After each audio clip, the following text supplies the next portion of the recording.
All right, somebody had asked about what you require from the venue when we go to a venue to perform. Over the years we've needed things to be able to do our shows. Do you require anything of the venue? And if so, or if not, why did you make the decision you did when it came to that? I'll kick this one off since Dan did the last one. Yep, please. I don't require anything from the venue. That's what I sell. I'm self-contained. I don't need anything except near an outlet. And if I can't get near an outlet, I'll make that work as well. Just trying to be that vendor that is easy to get along with. I don't go in there trying to say, oh, no, you need to put me here or here. If I do show up and I do see something kind of like, have you thought about this one? That could work, but I never go in there demanding things or I have to be here.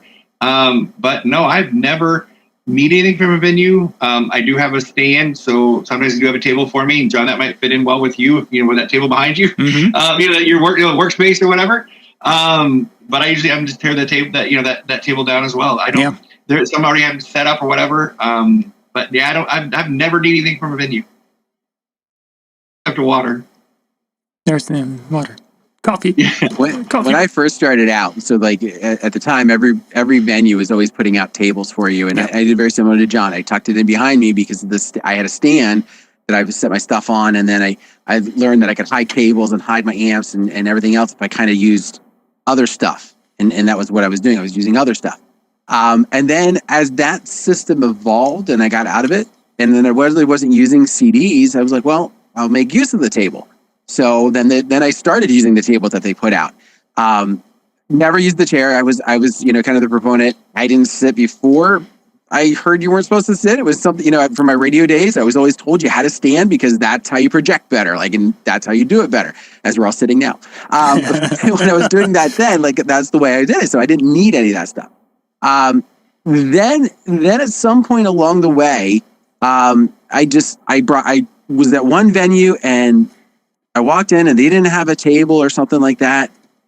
And it was one time, for whatever reason, I felt like I needed a table. And so I asked them for it. And I was like, oh, we didn't put one out because, a lot of DJs don't use it. And I'm like, in my head, I'm thinking, I only know one DJ in our market that doesn't use it. But okay, if you're going to say that, that's fine. And that stuck with me to go, I need to start having my own table. So I was bringing everything. And then I was surprising venues because I'd walk in and go, I don't need any of that stuff. And they're like, you don't need that? No, I don't. Take it out. Take it out of there. I get it out of the way. I know where I'm sitting now, or where I'm standing my stuff. Good to go, but I don't need your stuff. And that impressed them. And then I got, then as I went to the different types of stands that I'm using now, it became a nice piece because, again, then I didn't need anything from them. Obviously, I need power. And that's one of the things I have written in my contract also is, for my reception, I need to be, and I think I forget what the distance I put, but close to power, because for me in reception rig, I don't want to be running a generator if I don't have to. But that was kind of the main thing. And so I, as Cubby said, I want to make myself as easy as possible to work with. I want my area to be clean. I want it to be a reflection of what I'm having. And what kind of ticks me off is there's one venue I go to that they require that you use it's a marble facade, and Keith is in the chat room. As soon as I said that, he's probably laughing because he knows exactly the venue that I'm talking about. That they require that you be behind this thing, and it's just yeah.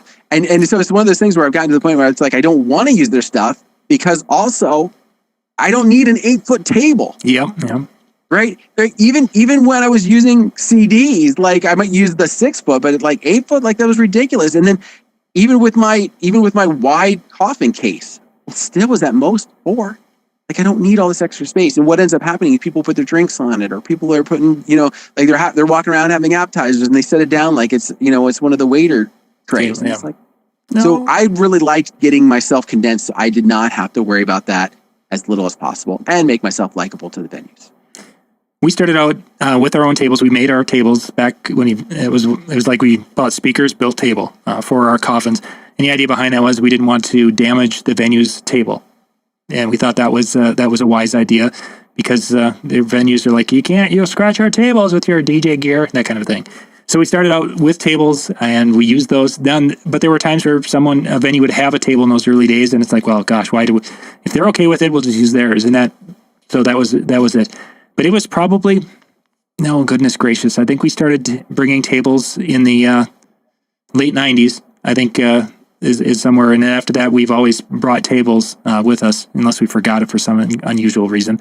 But in all that time, it's been a 4-foot table or an X stand or whatever it was that we've gone to. And the biggest reason was early on because we didn't want venues to be, messing their tables up because they were really particular.